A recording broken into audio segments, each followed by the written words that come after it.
에스겔서 38장 14절부터 18절까지 우리 같이 합독하시죠. 시작. 그러므로 인자야 고객에 예언하여 말하라. 주 하나님이 이같이 말하노라. 내 백성 이스라엘이 안전하게 거하는 날에 내가 그것을 알지 못하겠느냐. 내가 북방에서 많은 백성과 더불어 내 지역으로 오리니 그들 모두가 말을 탄 큰 집단이며 막강한 군대라. 내가 내 백성 이스라엘을 대적하여 구름에 땅을 덮듯이 올라오리라. 그것은 훗날에 있을 것이라. 내가 너를 내 땅으로 인도하리니 오 고가 이방의 눈 앞에서 내가 내 안에서 거룩하게 될 때에 이방이 나를 알게 되려 하려니라. 주 하나님이 이같이 말하노라. 너는 내가 옛날에 내 종 이스라엘 선지자들로 내게 대해 말하게 하였던 그 사람 아니냐. 그들이 그때에 여러 해 동안 예언하였으니 곧 내가 그들을 대적하여 너를 불러올 것이라. 주 하나님이 말하노라. 고기 이스라엘 땅을 치러 올라올 그때에 내 진노가 내 얼굴에 나타나리니. 아멘. 여기까지입니다. 일단은 좀 기다리라고요. 자, 일단은 성경은 하나님께서 우리에게 전달해주는, 그러니까 우리에게 메시지를 전달해주는 방식을 정확히 알아야 됩니다. 이게 이제 제가 보니까 이 마지막 때 사람들이 이 마지막 때를 열지 못하도록 어떻게 바꿔놨냐면은 하나님께서 우리에게 편지를 전달하는, 성경은 편지예요. 하나님이 우리에게 전해준 편지예요. 그러니까 이 전달하는 방식을 우리가 알지 못하게 만들어놨어요. 어떻게 알지 못하게 만들어놨냐면 교회를 그러니까 이스라엘을 교회로 대체시켜버린 겁니다. 그게 완전히 수신자가 달라져 버린 거예요. 그러니까 하나님이 이렇게 받는 사람, 하나님 수신하시죠. 그럼 우리가 송신 받는 사람이잖아요. 그죠? 근데 이게 하나님이 이스라엘에게 계속 이스라엘과 대화를 한 거예요. 근데 그걸 어느 날 교회와 대화로 바꿔버린 겁니다. 그럼 이게 이스라엘은 우리가 알고 있는 저기 중동에 있는 이스라엘이고 교회는 이방 교회들이잖아요. 그러니까 하나님은 지금 처음부터 아브라함을 선택했고 아브라함을 통해서 당신의 말을 전달을 쭉 해왔어요. 그러니까 아브라함과 아브라함의 후손하면 이스라엘입니다. 그러니까 지금 이 둘의 대화를 통해서 지금 이렇게 된 거예요. 여기다 이제 우리 교인들이 이렇게 다 앉아 있는데 제가 이제 어떤 앞에 있는 우리 권사님과 이제 제가 대화를 하고 있어요. 이 대화는 여러분들에게 하는 어떤 메시지인데 여러분 전체를 두고 한 게 아니라 둘이 대화를 하는 거예요. 그런데 나머지는 이 대화에 함께 하는 사람들이에요. 그러나 당사자는 둘이라 이 말이에요. 근데 이게 나하고 이렇게 권사님하고 대화를 하고 있는데 어느 날 대체신학이 뭘로 싹 바꿔놨냐면은 둘의 대화가 아니라 여러분 청중 전체로 바꿔놓은 거예요. 그래서 성경에 이스라엘이라는 단어가 나올 때마다 교회를 자꾸 사람들 생각하고 이해를 하는 거예요. 그러면 대화 당사자가 달라졌잖아요. 그게 다른 이야기가 돼버린다는 거예요. 근데 문제는 교회가 하나님께서 교회를 통해서 대화를 한 적이 없어요. 그래서 처음부터 하나님 아브라함을 선택하는 그 날부터 마지막 요한계시록 22장까지 전부 다 대화를 이스라엘과 둘의 대화로 다 그렇게 설명을 하고 있어요. 근데 이스라엘은 하나님이 일하시는 방식 아시겠어요? 하나님의 시간표 그걸 하나님이 이스라엘에게 예수님을 초림 때도 예수님이 이스라엘로 오게 하셨고 재림 때도 이스라엘로 오시는 거예요. 이렇게 딱 고정을 지켜놨는데 어느 날 주인공이 싹 바뀌어버리니까 이게 아무리 봐도 이상한 거예요. 그러다 보면 막 14만 4천도 막 교회가 돼버리고 막 엉망진창이 돼버리는 거예요. 그래서 하나님이 요걸 딱 사람들이 속일까봐 지파 이름을 붙여놓고 12,000 지파 이름을 붙여놓고 12,000 이렇게 했는데도 그게 교회래. 이게 얼마나 우리가 마음대로 바꿔놨는지 아십니까?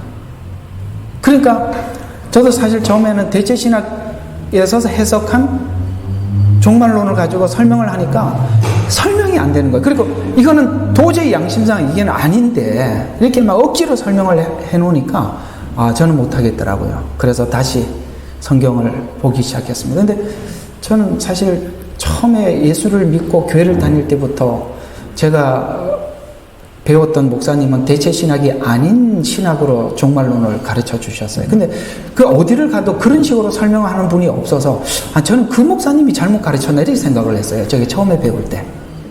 근데 그분이 진짜 맞았었어요. 참 놀랍습니다. 그래서 저는 그분 참 되게 참 놀랍다라는 생각을 지금도 하고 있습니다만 이게 이제 이스라엘로 들어가면 다 풀어지는 겁니다. 지금 오늘 이 에스겔서 이야기도 전부 다 지금 여기 이방인이 어디 있습니까? 다 이스라엘하고는 하나님하고 대화하는 거. 다니엘서도 그 사람들 이야기고 맞죠? 다 그 이야기들입니다. 교회로 바꿔서 쓰지 마세요. 그러나 그럼 우리는 상관이 없느냐? 그게 아니에요. 우리는 이스라엘의 원가지에 접붙임을 받아서 이스라엘이 흔들릴 때 우리도 흔들리고 그들이 고난을 받을 때 우리도 고난을 받고 같은 거예요. 접붙임을 받았다 이 말이에요. 그래서 하나가 됐다. 이게 에베소서예요. 에베소서. 아시겠죠? 자, 일단은 이런 관점을 가지시고 우리가 이제 에스겔서 그다음에 요한계시록 선지서들을 대하면 우리가 막힘없이 다 지난날 뭔가 애매했던 것들이 하나도 없어요. 저는 여기 보면 하나도 안 풀릴 게 아니라 다 이해가 갑니다. 그냥 보면 그냥 다 풀려요. 그러니까 우리가 하나님께서 말씀한 그대로 우리가 해석을 해서 앞으로 종말이 어떻게 될 건지를 이해하고 있자는 거예요. 근데 오늘 한 가지 여기 중요한 이야기가 몇 가지가 나오니까 한번 일단 본문을 한번 보면서 좀 풀고 한번 오늘 설명을 한번 해보죠. 자, 여기 이제 북방에서 15절 보면 북방에서 많은 백성과 더불어 말을 탄 집단이 막강한 군대가 이스라엘을 대적하러 온다고 이야기합니다. 여러분 7년 환란 중에 두 번의 전쟁이 있는 거 아시죠? 그러니까 유브라데 전쟁, 그 다음에 아마겟돈 전쟁, 그 다음에 천년 왕국이 끝나면 곡과 마곡의 전쟁이 있습니다. 근데 그게 이제 좀 목사님들이 요즘 이게 지금 곡과 마곡의 전쟁입니다 하고 막 그렇게 이야기하는데 왜 그렇게 설명을 하는지 제가 설명을 해드릴게요. 이 세 개의 전쟁은 전쟁하러 오는 사람들이나 전쟁을 하는 대상이 같기 때문에 그게 곡과 마곡의 전쟁으로 이해를 하는 거예요. 막 섞어놨다고. 왜냐하면 성격 자체가 똑같아요. 유브라데 전쟁도 그렇고 아마겟돈 전쟁도 그렇고 천년 왕국이 끝나고 난 뒤에 곡과 마곡의 전쟁도 똑같아요. 그러니까 유브라데 전쟁에 대패를 하거든요. 그걸 다시 만회하기 위해서 후 3년 반에 또 아마겟돈 전쟁이 있는데 그 모이는 사람들도 그 사람들이고 전쟁하러 온 나라도 예루살렘이기 때문에 그 세 전쟁이 똑같다 보니까 막 어떤 데는 섞어놓고 어떤 데는 약간 구분을 해놔서 정확히 보지 않으면 몰라요. 그런데 왜 하나님 때로는 막 섞어놓기도 해요. 왜냐하면 세 개가 성격이 똑같기 때문에 그래요. 그러니까 그걸 가지고 이거는 곡과 마곡의 전쟁은 천년 왕국 이후의 전쟁인데 왜 지금 곡과 마곡의 전쟁이라고 하십니까? 라고 너무 항변하지 마세요. 그걸 정확하게 구분을 못하면 비슷하기 때문에 그렇게 보이는 거예요. 아셨죠? 그러니까 그분들도 열심히 보고 설명을 하는 거예요. 하는데 그게 성격이 비슷하기 때문에 그렇게 이해를 하고 있는 거고 이제 오늘 저녁인가 아마 그게 나올 거예요. 곡과 마곡이라는 그 지역 거기에 전쟁에 참여하는 종족들이 쭉 나와요. 그리고 보면은 이란, 그래서 이란이 이상하지요. 그 다음에 어디가 터키, 이디오피아, 그 다음에 도갈마, 이렇게 쭉 그때 지역들이 지금 오늘 저녁에 이제 어떤 나라인지 쭉 제가 시리아가 일부 포함되고 이렇게 다 나와요. 오늘. 그러니까 요즘 이렇게 보면 그런 구도로 이렇게 짜지고 있죠. 네, 맞습니다. 그렇게 짜지고 있는 거예요. 왜냐하면 이 성경 예언이 성취되는 과정이거든요. 그게 지금 이렇게 힘의 구조로 이렇게 모이게 되고 7년에 들어가서는 직접 전쟁이 들어가는 것입니다. 아시겠죠? 그래서 우리는 이제 이런 상황들을 성경을 통해서 이미 지식을 가지고 있으니까 이제 이 전쟁이 이렇게 될 수밖에 없구나, 이렇게 연합 구조로 가는구나라는 것을 알게 됩니다. 근데 이 전쟁을 왜 하느냐 이거예요. 오늘 여기 그 해답이 나오는 거예요. 한번 볼까요? 이렇게 이야기합니다. 15절이 그 전쟁을 이야기합니다. 북방에서 많은 백성이 더불어 내 지역으로 오리니 이는 모두가 말을 탄 큰 집단이고 군대, 이건 전쟁이죠. 그러면서 내가 내 백성 이스라엘을 대적하여 구름이 땅을 덮듯, 그 무리가 엄청나게 많더라, 이렇게 얘기를 합니다.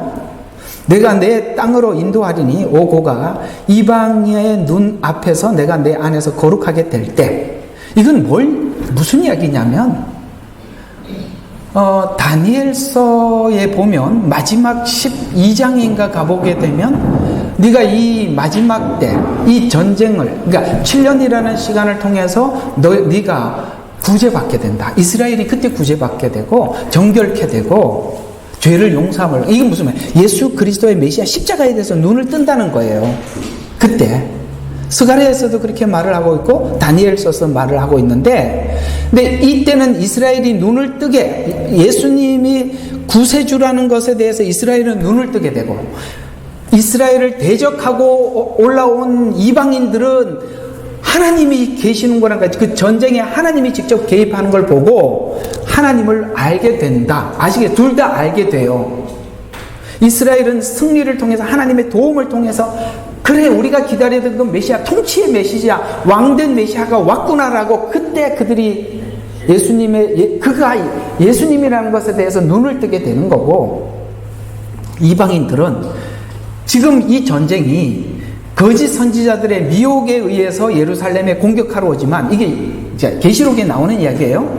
그 왕들이 연합해서 전쟁을 하러 오게 되지만, 기본적으로 온 세상이 알고 있는 이스라엘은 하나님께서 세운 나라라는 거 모르는 사람이 아무도 없다 이 말이에요. 아시죠? 그래서 하나님이 정말 저들을 돕는구나, 그리고 그들이 패배를 경험하면서 요한 줄 알게 하리라. 아시겠어요? 그럼 그 전쟁에 참여한 사람들은, 거기에 많은 사람들이 죽게 되겠지만 죽는 걸로 끝나는 게 아니라 아마 그 전쟁에 참여하는 각 개개인이 하나님을 보고 믿을 수도 있고 온 세계가 요한 줄 알리라. 그래서 전쟁의 목적을 여기서 뭐라고 이야기하냐면 16절 후반절을 보면 이방이 나를 알게 하려 함이라. 맞죠? 이스라엘과의 전쟁인데 누가 하나님을 알게 돼요? 이방이 알게 되리라. 또 그게 여기만 나오는 게 아니라 너무너무 많이 나와요, 구약에. 또 여기 37절에 보면 또 어디 나오냐면 제일 마지막에 보세요. 23절. 내가 이같이 나 자신을 높이고 나 자신을 거룩해 하여 많은 민족들의 눈에 나를 알게 하리니 그들은 내가 주인 줄 알리라. 뭐예요? 전쟁의 목적이 뭐였어요? 내가 주인 줄 알게 한다는 거예요. 됐죠? 이게 내가 지금 여기만 나오는 게 아니라 너무 많이 나온다고. 그러니까 전쟁이라는 것은 우리가 생각하면 이건 뭐 환란이니까 막 둘이 나누고, 구원받은 자와 구원받지 않는 사람들은 나누고 막 이렇게 그때서야 쫙 나타나서 이것들이 내가 주다 하나님이다 이렇게 하는 게 아니라, 이걸 통해서 그들을 구원코자 한다는 거예요. 이게 이제 요한계시록 7장에 보면 흰옷 입은 수많은 무리들이 하나님 앞에 돌아온다. 이게 아침에 제가 한번 잠시 정리를 해서 올렸는데 한번 여러분 참고해서 보시면, 카톡에도 올려놨고 텔레그램에도 올려놨으니까 읽어보면 그 자세한 내용을 여러분들 읽을 수 있습니다. 아시겠죠? 일단은 기본적으로 전쟁은 그냥 안 믿는 사람들을 죽여버리고 믿는 사람들 구원하는 게 아니라 알게 해서 뭐 하겠다는 겁니까? 구원하겠다는 겁니다. 하나님은 두 가지 속성이 어떤 일을 하더라도 항상 똑같아요. 두 가지 속성이 동시에 나타나요. 하나는 사랑입니다. 또 하나는 공의입니다. 전쟁은 하나님을 거부하는 자들에게 하나님 공의의 심판을 내리기도 하지만, 거기에 하나님의 사랑은 멈춘 게 아니라 여전히 작동하는 겁니다. 그건 하나님의 속성을 가장 잘 우리에게 설명해 주는 것이 십자가입니다. 십자가는 두 가지가 동시에 있어요. 예수님에게 무지막지하게 심판하시죠. 예수님께. 그걸 하나님이 허락하시잖아요. 이건 하나님의 공의를 설명하는 겁니다. 하나님의 죄에 대해서 아주 냉철하시는 거예요. 그러니까 이게 나중에 이제 하나님 기회를 주시고 우리에게 예수 믿을 수 있는 기회를 주시다가 믿지 않으면 그 후에 심판은 아주 진짜 예수님께 내렸던 심판 보세요. 대단합니다.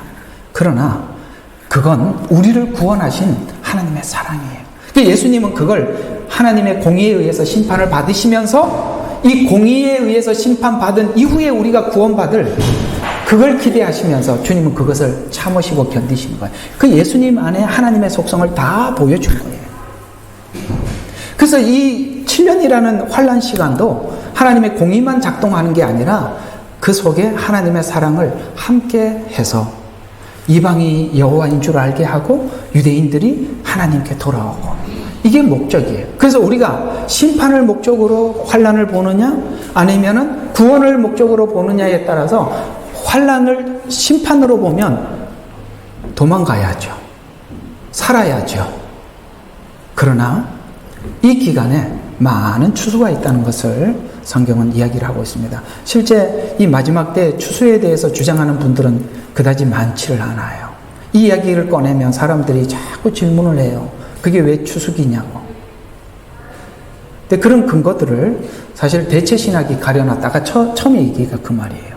대체신학을 관점으로 보면 이게 추수기가 아니라 이게 심판 시기구나 이렇게 보게 되는데 그러나 성경 어디를 봐도 이 환난을 통해서 항상 하나님께서는 회복을 하십니다. 이스라엘 백성들이 한번 봐요. 이스라엘 백성들이 바벨론 포로 생활하기 직전에 그 모습들을 보세요. 그들은 도저히 더 이상 선지자들이 말을 해서 할 수 있는 기간이 훨씬 지났죠. 그죠? 누가 그렇게 나는 그 에스겔 선지자 예언 우리 앞에서 봤잖아요. 에스겔 선지자가 참 사람들이 볼 때 미친 행동을 하잖아요. 이렇게 누워있다 저렇게 누워있다 왜 그렇게 눕고 있느냐 하니까 하나님께서 그 기간 우리가 심판받을 기간만큼 누워있다 이렇게도 하고 나중에 하도 말을 안 들으니까 어떻게 합니까?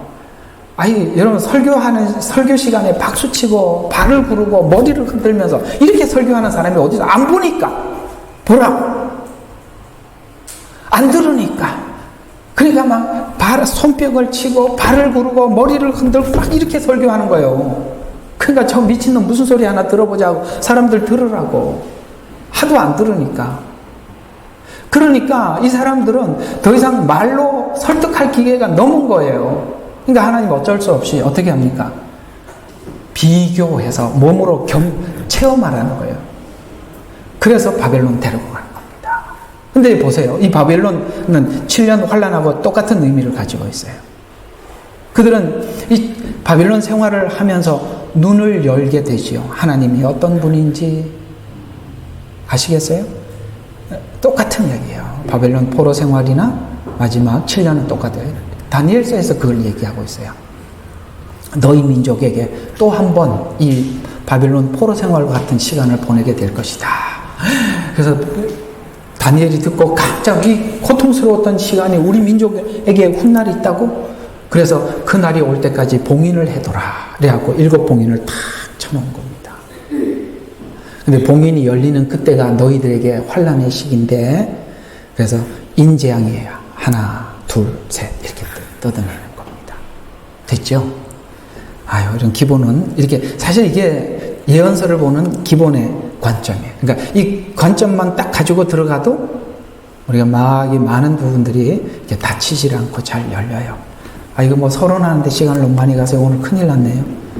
자, 이 중심 주제는 바벨론 포로 생활 이후의 회복을 아까 이제 종말론적인 회복을 연결시켜서 성경은 우리에게 알려주고 있는 것입니다.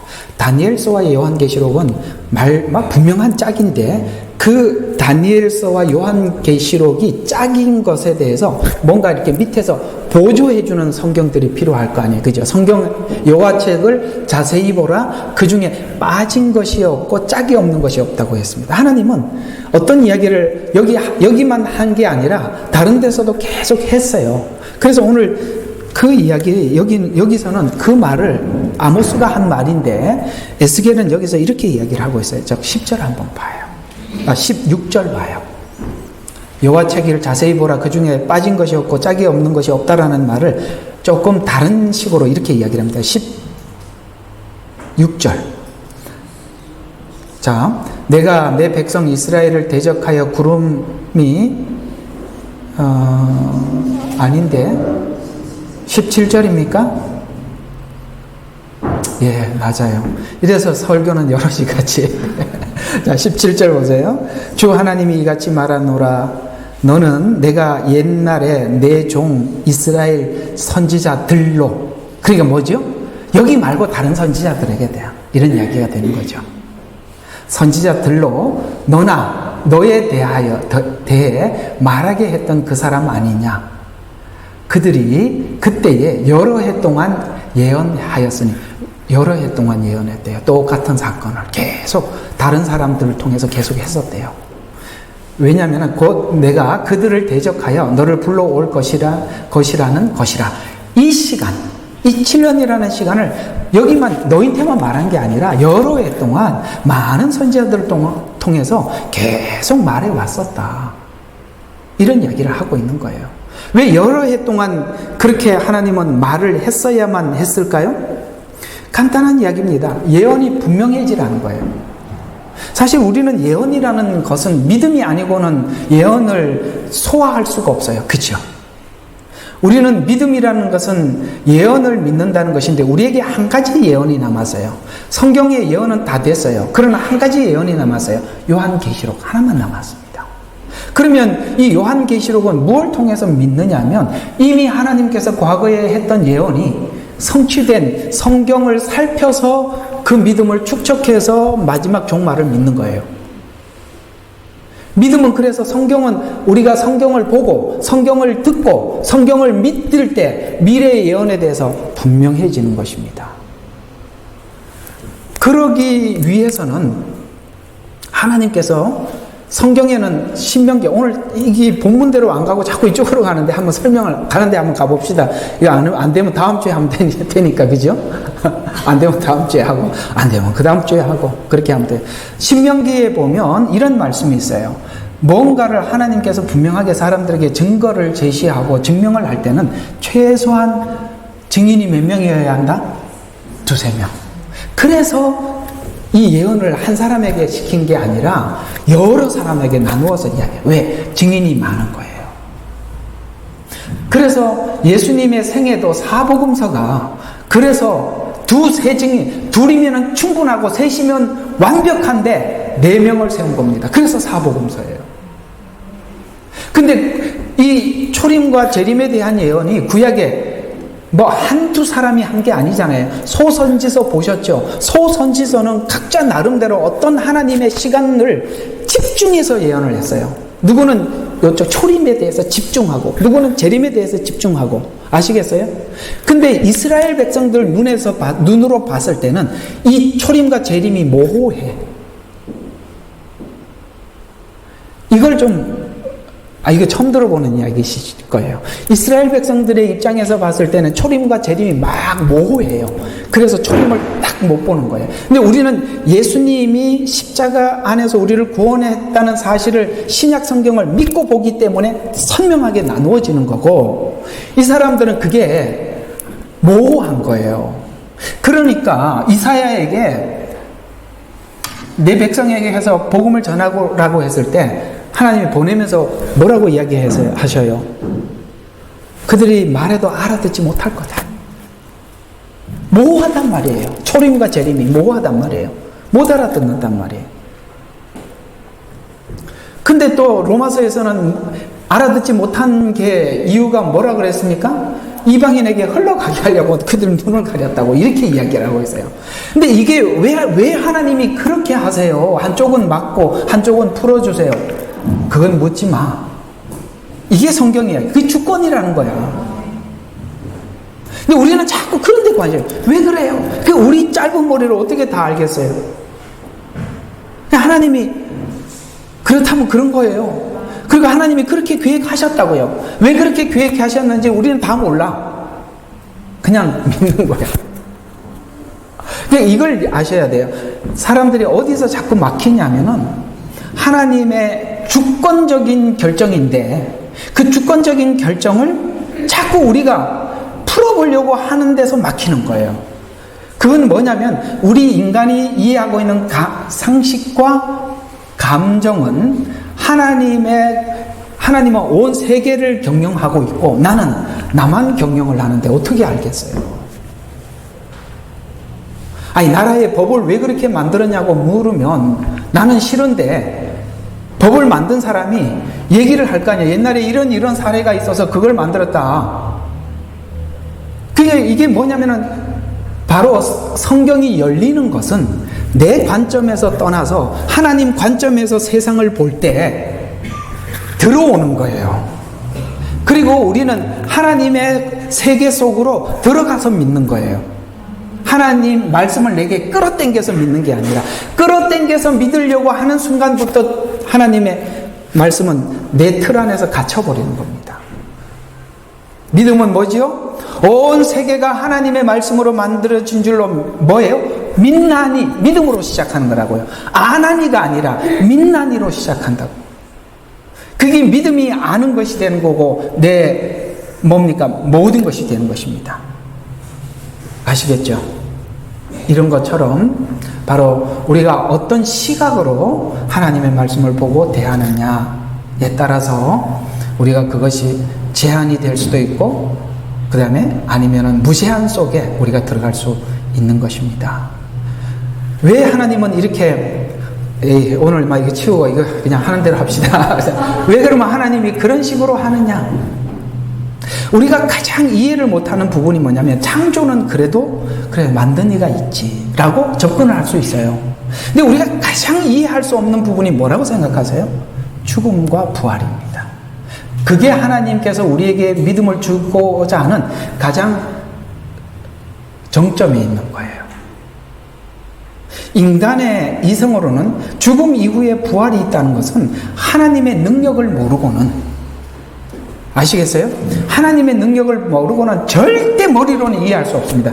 이 세상에 누가 하나님께서 믿음을 주지 않는 이상 죽음 이후에 부활이 있다고 누가 믿을 수 있겠습니까? 아무도 인간은 그걸 받아들일 수가 없는 거예요. 그래서 하나님께서 우리에게 진짜 믿기를 원하는 정점은 뭐냐면 죽음 이후에 부활이 있다는 것이고 주님은 우리를 위해서 처소를 예비하러 가셨다는 것이고 다시 오셔서 나 있는 곳에 너희도 있게 하리. 바로 요한복음에서 말씀하고 계신 하나님의 신성에 관한 아시겠어요? 하나님이 신성에 대한 믿음을 내가 갖는 거예요. 하나님에 대한 이 신성에 대한 믿음은 절대 그래서 성경에서 제일 해석하기 어려운 게 뭐냐면 요한이 쓴 성경들이에요. 요한이 쓴 성경. 바울 성경은 그래도 좀 쉬워요. 근데 요한 복음과 요한 계시록은 요한이 왜 이렇게 어려운 것만 하나님께 받았는지 왜 그러냐면은 요한은 예수님께 가장 사랑받는 제자였습니다. 하나님은 정말 사랑하는 자에게 하나님께서 정말 주님을 사랑하는 사람들에게 하나님 그렇게 열어주시는 거예요. 정말 사랑하는 거예요. 그래서 제자들도요 예수님이 어려웠나 봐요. 그래서 직접 못 묻고 뭐 물으면 요한 불러 야 좀 물어봐줘 이렇게 요한은 뭐 그냥 먹을 때 그냥 턱 밑에서 앉아서 얼굴 쳐다보고 했을 정도니까 정말 사랑을 많이 받았어요. 그래서 그 사랑을 많이 받다가 보니까 예수님 생애를 통해서 뭘 보느냐면 사랑을 본 거예요. 그래서 사랑을 가장 많이 적은 거예요. 그 요한복음은 하나님이 세상을 이처럼 사랑하사 하나님은 사랑이시라. 요한 1, 2, 3, 4도 요한복음에 사랑 빼고는 얘기가 없잖아요. 근데요 요한계시록이 전혀 다른 이야기 같아요. 아니 사랑만 이야기하던 요한이 느닷없이 요한계시록에 이 엄청난 사건을 보게 됩니다. 그럼 거기는 사랑이 빠진 걸까요? 아니요. 하나님은 마지막에 말을 듣지 않는 이방인이나 유대인들에게, 교회들에게 회초리 이거를 휘몰아쳐서 하나님 마지막 사랑을 표현하는 겁니다. 맞지요? 이스라엘 백성들을 포기하지 않았다는 증거가 바벨론 포로 생활이죠. 세상에서 제일 편한 게 뭐냐면은 진짜 인간 안 되는 놈 그냥 포기하면 돼. 막 이렇게 애들 키우다 보면 속 썩이다 참다 막 나중에 뭐라고 이야기합니까? 뭐라고? 잘 안 들리는데. 호적에서 판다고. 아, 그런 얘기를 들은 적이 있는가 보다. 호적에서 판다고요. 예. 정말 얘기하고 싶은 걸 말 안 들으면 그러죠. 저희 사실 아버님한테 그런 얘기는 들은 적이 있어요. 호적을 파라고. 예수 믿으려면 호적을 파랍니다. 그래서 그 호적을 파라 그랬습니다. 그래도 호적을 파더라도 전 예수 믿겠습니다. 그랬더니 저는 호적이 안 파졌고요. 저희 아버님도 교회 다니게 되었고, 어머님도 예수 믿습니다. 그 호적 파라고 그럴 때, 예, 알겠습니다. 저 이제 안 다니겠습니다. 그러지 마세요. 네, 호적을 파라고 그러세요. 그러면은 모두가 주님 앞에 돌아옵니다. 그래서 정말 말을 안 들으면 그냥 내치는 게 쉬운 방법이에요. 근데 하나님은 끝까지 붙들고 있는 게 그게 바벨론 포로 생활이에요. 한번 생각해봐요.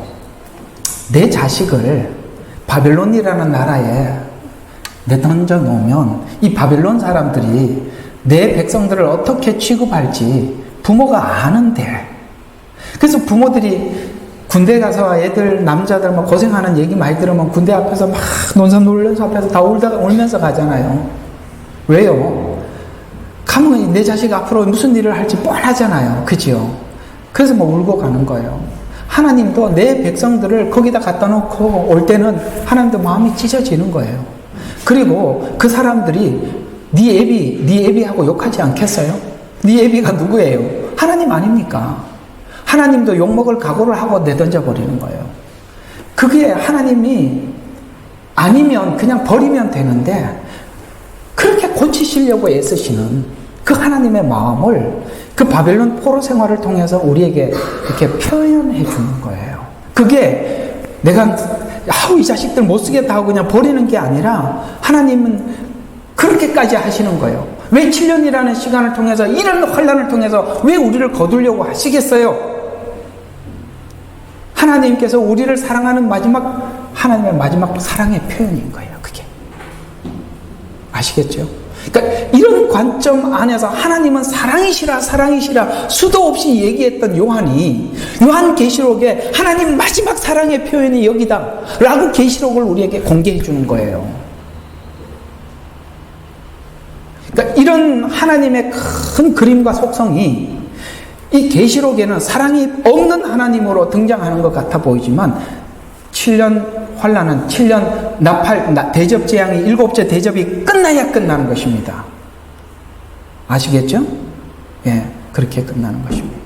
이런 측면에서 보면 하나님은 어떤 사건, 어떤 일 앞에서도 여전히 우리를 향하신 마음을 표현하시는 겁니다. 그래서 아까 하나님의 사랑이 어떻게 또 표현되는지 오늘 딴 이야기 좀 합시다.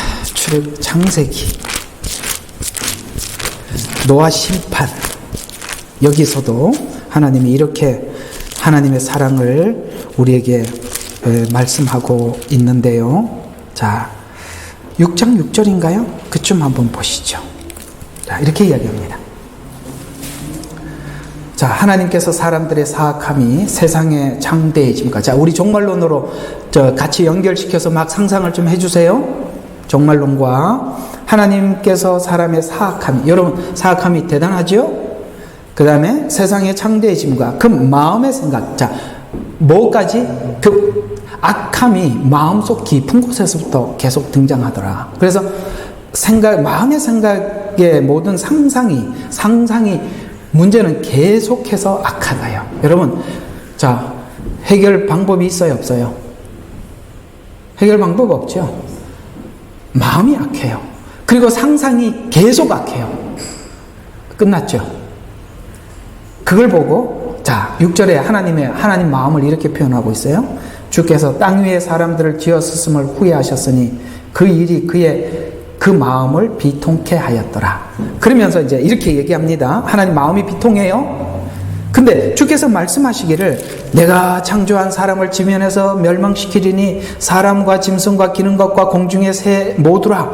이는 내가 그들을 지었음을 후회하였음이라. 그러나 한 사람이 등장하죠. 노아는 눈에서 은혜를 찾았더라. 무슨 이야기일까요? 이게 우리는 자꾸 이걸 끊어서 생각해. 이걸 자꾸 끊어서 생각한단 말이에요. 근데 이 이야기는 지금 이런 이야기예요. 하나님은 우리처럼 인격을 가지고 계시는 분이에요. 인격을 가지고 있는 사람이 자기가 아픔을 표현을 할 때는 이렇게도 언어를 쓰는 거예요. 그러니까 우리가 이 말을 우리 이야기로 바꿔서 설명하면은 내 몸에서 어떻게 이런 놈이 태어났냐 이런 얘기예요. 자식들이 너무 기가 막히면 어떻게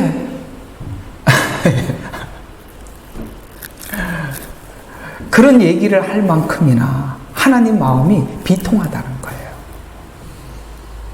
근데 저는 하나님께서 우리 인간에게 준 자유의지의 신비를 창세기부터 요한계시록까지 쭉 보면 너무 신비로워요. 하나님께서 우리 자유의지를 강제로 들어와서 제어한 적이 없다는 거예요. 신기하죠? 선악과를 먹으려고 할 때 손 딱 붙잡고 이걸 먹으려고 이렇게 안 하더라는 거예요. 먹도록 가만히 두시더라는 거예요. 그리고 먹고 난 뒤에 우리가 어쩔 줄 몰라 하실 때 다 가죽옷을 준비해서 입혀주러 오시는 하나님이세요. 이게 뭐냐면 하나님의 절대적인 말씀과 우리 인간의 자유의지를 하나님의 말씀을 거부할 수 있을 만큼 자유의지를 부여해 준 거예요. 신기하죠? 우리가 가지고 있는 자유의지는 너무나도 신비로운 거예요. 이걸 하나님이 한 번도 억제한 적이 없어요. 그걸 우리를 설득을 하죠. 뭘로 설득을 했을까요? 십자가로 설득한 거예요.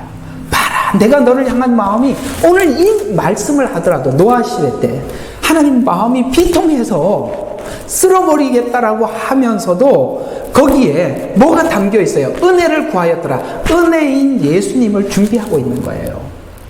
마치 뭐를 가지고 에덴 동산에 찾아오셨듯이 가죽옷을 들고 오셨듯이 아시겠어요? 그래서 이건 하나님의 마음을 우리에게 표현한 것이고 쓸어버리되 하나님께서는 은혜를 아는 자로 새롭게 시작하겠다는 거예요. 우리 천국도 누구만 가죠? 하나님의 은혜를 모르는 사람은 누구도 거기 들어갈 수 없어요. 하나님은 하나님의 마음을 예수님 십자가에다가 다 표현한 거예요. 더 이상 표현할 게 아무것도 없다는 거예요. 다 표현했어요. 그래서 쓸어버리는 것이 아까 말씀드린 것처럼 제일 쉬운 방법이 뭐라고요? 쓸어버리고 끝내는 거예요. 근데 한 사람 노아를 통해서 또 새롭게 출발을 합니다. 근데 여러분 이렇게 보면 노아 후손들이 바벨탑을 쌓잖아요. 노아 후손이 바벨탑을 쌓잖아요. 그러니까 심판을 본 사람들이 인간이 그렇다는 거예요. 인간이 하나님 앞에 그렇게 시작을 했더라도 하나님의 마음을 모르니까 은혜를 우리에게 알려주고 은혜를 지속시키려고 하는 하나님께서 그 은혜로 새롭게 시작하려고 하는 그걸 모르니까 뭐만 기억에 남는 거예요. 나 우리 옛날에 다 쓸어버렸지. 우리 다 죽은 적이 있어. 그러니까 야 다음에 하나님이 우리가 또 잘못되면 또 심판할 거니까 심판을 면하자. 그래서 바벨탑을 쌓았어요. 우리 인간은 그래요.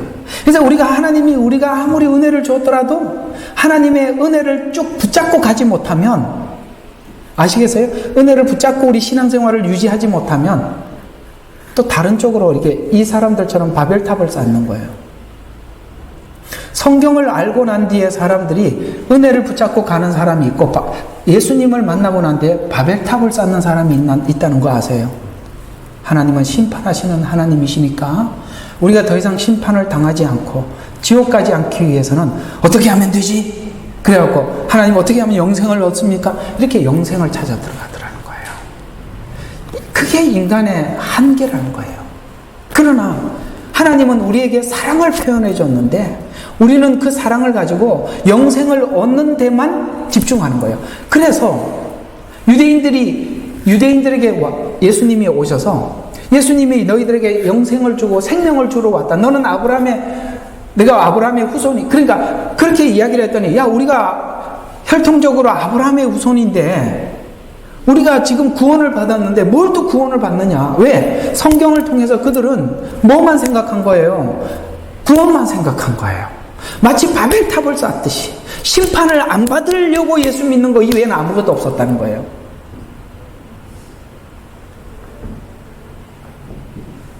머리 쥐나지 않기를 바랍니다. 정리하고 가야 될 부분이란 거예요. 그러면 오늘 예수 믿어야 구원을 받는다라는 이해만 하나님 안에서 알고 있는 사람들은 그들이 심판이라는 얘기를 마지막 날 심판한다는 걸 알기 때문에 뭐만 준비하는 것과 같다? 바벨탑을 준비하는 자와 뭐가 다르냐 이 말이에요. 유대인들은 율법을 줬더니 그 율법을 지켜야 구원을 받는다고 생각하고 율법을 지키는 데 집중한 이유는 영생을 얻으려고 율법을 지켰지 주님과 사랑의 관계는 아무것도 없어요. 말라기에서 그걸 설명을 해줬었잖아요. 그렇죠? 그러나 주님이 우리에게 자꾸 성경을 통해서 알려주고 싶은 것은 내가 너희들을 이렇게 사랑하고 내가 너희들을 향한 마음이 이러이러하다라고 하나님은 예수님을 통해서 우리에게 다 몸으로 삶으로 성육신으로 보여준 거 아니겠어요?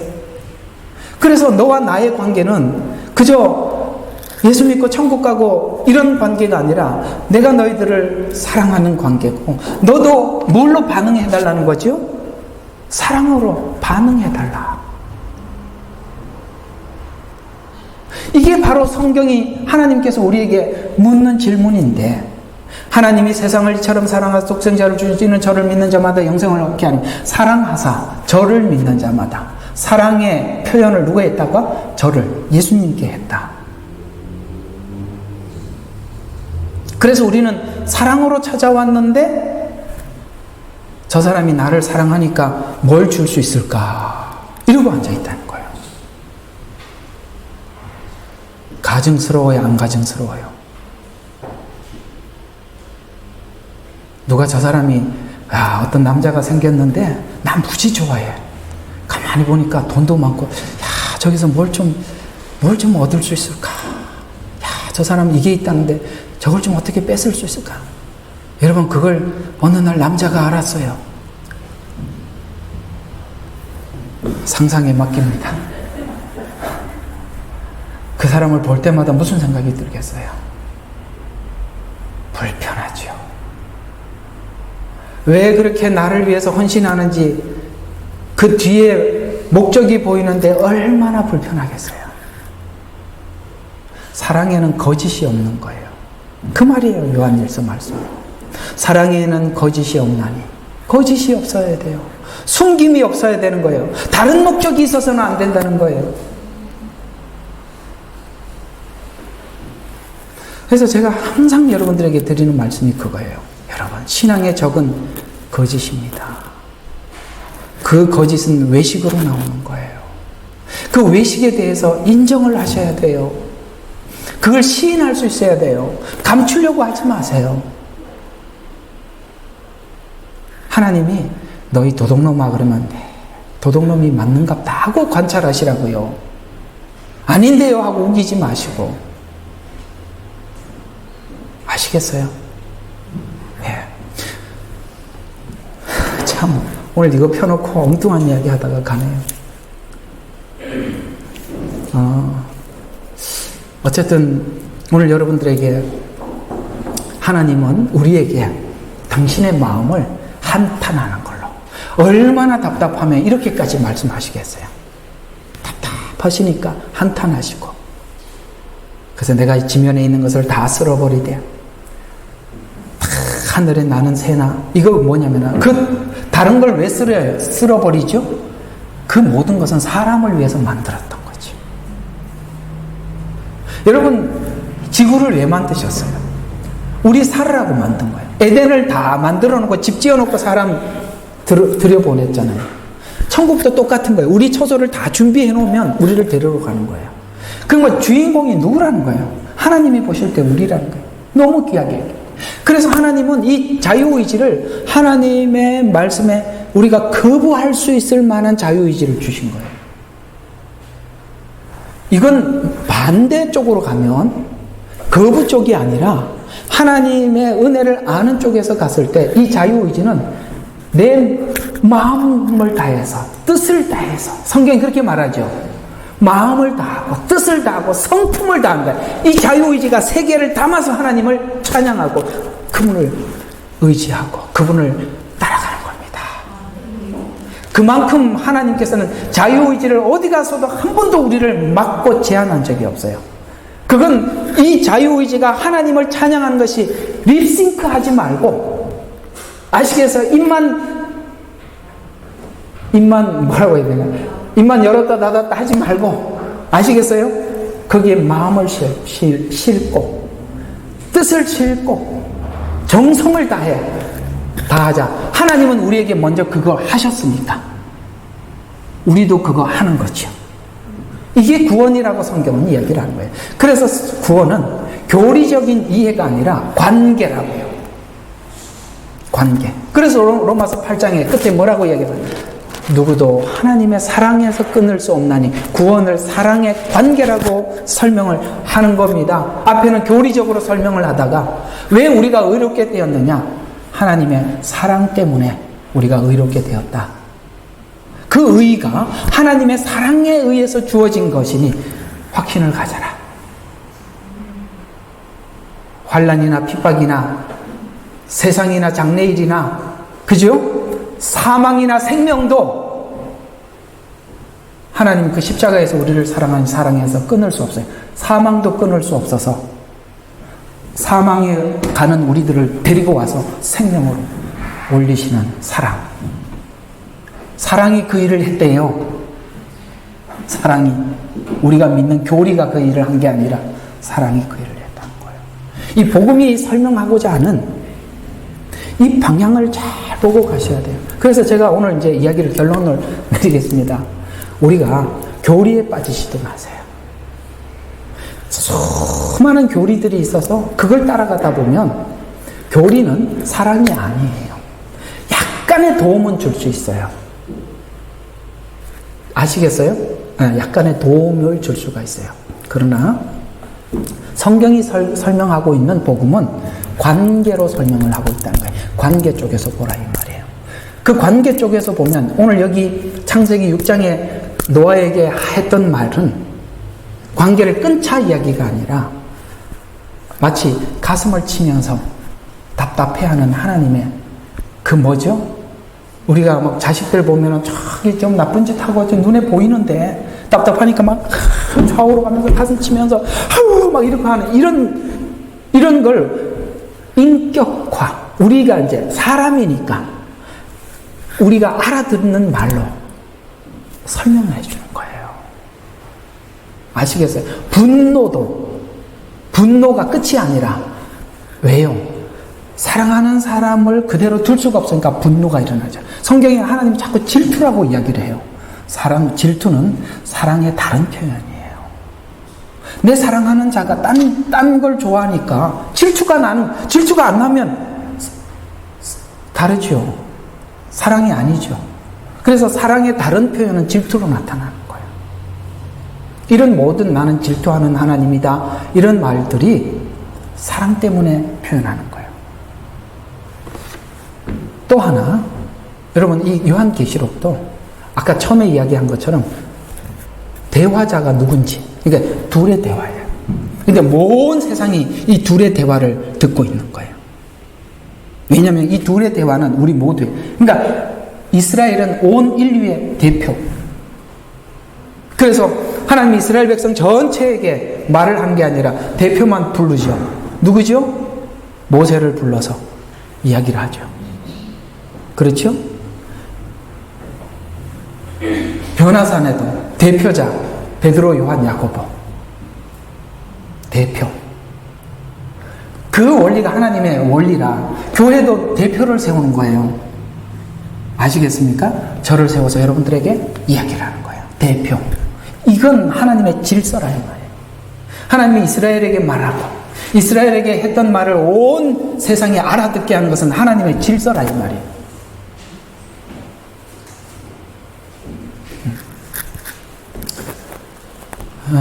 다음 주에 토요일날 성경 공부할 때 나오는 이야기겠지만, 그래서 하나님께서는 하나님의 교회를 치리할 때 양들에게는 양들의 상태를 안 보여줍니다. 기본적으로. 왜요? 치리자로 세웠지 않았기 때문에. 안 보여줘야 정상인데 자꾸 보이면 여러분 그냥 아무 소리 하지 마세요. 치리자로는 저를 세운 것이지 여러분을 성도들을 통제하라고 뭘 하라고 관리하라고 세운 게 아니에요. 그리고 여러분들에게도 저의 모습은 안 보여주세요. 그게 정상 기본이란 말이에요. 아시겠어요? 왜 모세 누이가 그 이야기가 그 얘기예요. 또 백성들이 어느 날 막 항의하잖아요. 뭐라고 얘기해요? 하나님이 당신한테만 말하냐? 우리한테도 말한다. 물론 성도들에게도 말하겠죠. 그러나 대부분은 모세의 입을 통해서 말을 했죠. 직접 말하잖아요. 항상 대리자. 이스라엘도 대리자예요. 이게 하나님의 통치 방식이라 이 말이에요. 그러면 또 우리는 또 그렇게 말해요. 왜 그래요? 그건 내가 그러잖아요. 그건 하나님 주권이라고. 이 부분을 나눌 수 있어야 돼요. 상식적이지 않아요. 하나님은. 우리 상식적이지 않아요. 하나님은 상상 밖이에요. 그래서 하나님이 이렇게 이야기해요. 너희 생각은 좁다 이 말이에요. 하나님의 생각은 우주가 넓은 것 같이 우주를 통치하는 관점에서 관리하고 있고, 우리는 나밖에 생각을 못하니까 그 생각이 한정된 사고 속의 틀에 딱 갇혀버리면 자꾸 자기 관점에서 성경을 이해하게 되고, 자기 관점에 갇힌 사람들의 특징이 뭐냐면 자기 이성적으로 자꾸 뭔가를 풀어가려고 해요. 성경은 믿으라고 말하지, 이해하고 네가 납득을 다 해라. 물론 납득하려고 애를 쓰십니다. 근데 그 납득의 끝에 가보면 믿음이 결론이에요. 납득이 끝이 아니라. 저 그거 많이 해본 사람입니다. 그래서 내가 이런 얘기를 해줄 수 있는 거예요. 예수를 믿었는데 안 믿어지는 거예요. 처음에 너무 안 믿어지는 거예요. 근데 교회는 이건 진짜 같아. 여러분 이 괴로움 아세요? 가지도 못하고 오지도 못하고. 이거 분명히 가짜는 아닌 것 같은데 마음에 뭔가 이해는 안 되고. 근데 한 7, 8년을 고생했어요. 정말 힘들었습니다. 이게 이해가 안 되니까. 그래서 어느 날 하나님이 답을 탁 주시더라. 한 7, 8년 고민하니까 답을 주시더만. 뭐라 그러냐면 히브리서 말씀을 탁 열어주시는데, 너희가 이렇게 믿지 아니함으로, 이렇게 믿지 아니함으로라는 말이 나오더라. 근데 그때 진짜 하늘에서 벼락을 맞는 기분이었어요. 그게 무슨 뜻이냐면, 내가 자꾸 이해하려고 했구나. 믿어야 하는 거였구나. 그때부터 내가 믿자 하고 봤더니 창세기 1장도 넘어가고 2장도 넘어가고 3장도 넘어가더라고. 여러분 이해하려고 하면은 창세기 1장부터 아무것도 못하시오. 태초에 하나님이 천지를 창조했다는데 그거 어떻게 이해할 거예요?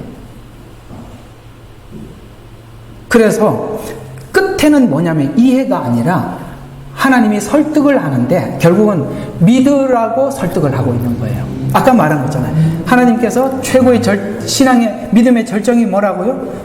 죽음과 부활이라 그랬습니다. 그걸 어떻게 설명하겠어요? 그럼 설명하려면, 이해하려면 죽어야 되는데, 죽고 난 데는 아무것도 모르는데 뭘 어떻게 가르쳐 주겠어요? 아셨습니까? 믿음이라는 그 자리를 향해서 하나님이 쭉 우리에게 끌고 몰고 가는 것입니다. 자, 어떻게 오늘 주제도 없고 주소도 없이 시작도 못하고 오늘 이야기가 넘어갔습니다만, 어쩌면 오늘 우리 이런 이야기들이 필요해서 하나님께서 주시지 않았나 생각이 듭니다. 다시 한번 오늘 이 메시지들을 한번 집에 가서 한번 더 들으시면서 곰곰이 생각해 보시는 여러분이 되시기를 주 이름으로 축원합니다.